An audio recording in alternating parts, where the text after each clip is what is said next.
এক রাজার গভীর ভালোবাসা আর শোক থেকে তৈরি হয়েছিল তাজমহল। হ্যাঁ, আগ্রার তাজমহলকে তো গোটা পৃথিবী চেনে, কিন্তু জানেন আমাদের সীমান্তের ওপারেই হিমালয়ের এক নির্জন কোণে লুকিয়ে আছে আরেকটি তাজমহল। আগে হ্যাঁ, এই তাজমহল এমন এক প্রাসাদ যার প্রতিটি ইঁট যেন বলে এক অসমাপ্ত প্রেমের গল্প। নীল আকাশের তলায় পাহাড়ের নীরবতা আর কালীগণ্ডকী নদীর মধুর ধ্বনিকে সঙ্গী করে দাঁড়িয়ে রয়েছে সেই রাজকীয় অট্টালিকা রানী মহল। দেখলে মনে হবে সময় যেন থমকে দাঁড়িয়ে আছে। পশ্চিম নেপালের আঁকাবাঁকা পাহাড়ি রাস্তায় এগোলেই হঠাৎই চোখে পড়ে এই অপরূপ প্রাসাদটি। ইট আর চুনে তৈরি এই মহলকে স্থানীয়রা ভালোবেসে বলেন নেপালের তাজমহল। আজকের ভিডিওতে আমরা জেনে নেব এই রানী মহলে লুকিয়ে থাকা সেই প্রেম, সেই বেদনা আর ইতিহাসের অজানা গল্প। নেপালের এই রাজমহলটি তৈরি হয়েছিল 1893 সালে। জেনারেল খর্গ শামশের নিজের প্রিয়তমা স্ত্রী তেজ কুমারীর স্মৃতিতে তৈরি করেছিলেন এই রানী মহল। লোককথা বলে স্ত্রীকে হারানোর গভীর শোকে তিনি নিজেই এই প্রাসাদের নকশা আঁকেন, যেন তার ভালোবাসাকে পাথরে কাঠে স্থাপত্যে বন্দী করে তিনি রেখে যেতে চেয়েছিলেন পৃথিবীর সামনে। একসময় এই রানীমহল ছিল একেবারেই জনমানবহীন। তৎকালীন নেপাল সরকারের উদাসীনতায় এই রাজমহলে যাওয়া কার্যত দুষ্কর হয়ে পড়েছিল সাধারণ মানুষের জন্য। রাজপথ একেবারে ভেঙে গিয়েছিল, যাওয়ার রাস্তাটাও হয়ে উঠেছিল প্রচন্ড দুর্গম। পোখরা আর লুম্বিনীর জনপ্রিয়তার আড়ালে হারিয়ে যাচ্ছিল এই মহলটি। ধুলোর স্তর জমে সেটি যেন সময়ের কাছে নিজেকে আড়াল করে রেখেছিল। কিন্তু ধীরে ধীরে সময় বদলেছে।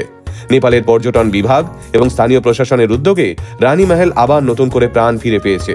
নিয়মিত সংস্কার, পরিষ্কার পরিচ্ছন্নতা এবং পথ উন্নয়নের মাধ্যমে রানী মহল আবার যেন ঘুম ভেঙে দাঁড়িয়েছে তার পুরনো রাজকীয় রূপে। এই বিশেষ প্রাসাদটি তৈরি করা হয়েছিল চুন, আখরোট কাঠ এবং ইট দিয়ে। সেই কারণেই প্রতি বছর বর্ষার সময় এই রাজপ্রাসাদে শ্যাওলা ধরে যায়। সেই কারণেই প্রতিদিন আলাদা আলাদা করে নিযুক্ত কর্মীরা এই প্রাসাদ পরিষ্কারের কাজ করে থাকেন। পুরনো স্থাপত্যের গরিমা বজায় রাখতে নিয়মিত চলে সংস্কার। ফলে রানীমহল এখন আগের থেকেও অনেক বেশি সুসংরক্ষিত। এই রানীমহলের স্থাপত্য কীর্তিতে ইউরোপীয় এবং নব্য শাস্ত্রীয় ধাঁচের একটা অভূতপূর্ব মিশেল রয়েছে।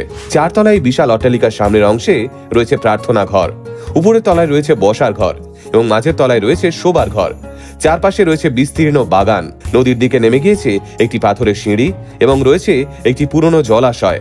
সব মিলিয়ে এই রাজপ্রাসাদের পরিবেশটা এতটাই রোমান্টিক যে এখনো মনে হয় এখানে রাজা রানীর নিঃশব্দ কথোপকথন বাতাসে ভাসে।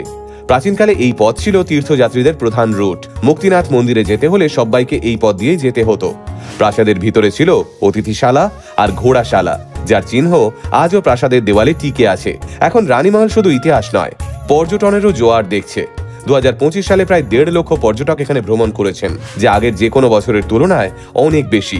দেশি বিদেশি পর্যটকদের বাকেট লিস্টে এখন রানীমহল অন্যতম আকর্ষণ।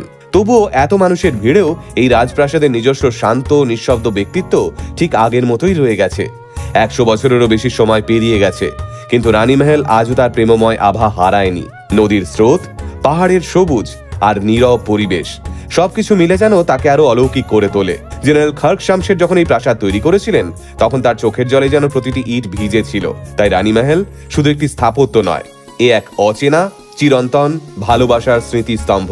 পাহাড়ের নীরবতা আর কালীগণ্ডকী নদীর কলকল ধ্বনির মাঝে দাঁড়িয়ে থাকা এই রানীমহলে প্রকৃতি এবং ইতিহাস যেন একে অপরের পরিপূরক। 100 বছরের পুরনো এই স্থাপত্যের কাছে এসে আপনি অনুভব করবেন এক অসাধারণ শান্তি, যা শহুরে কোলাহলে বিরল।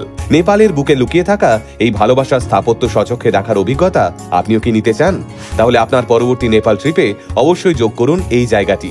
আর যারা যারা রানীমহল ঘুরে এসেছেন তারা নিজেদের অভিজ্ঞতা এবং পরামর্শ আমাদের সঙ্গে শেয়ার করতে ভুলবেন না কিন্তু। সকলে ভালো থাকবেন।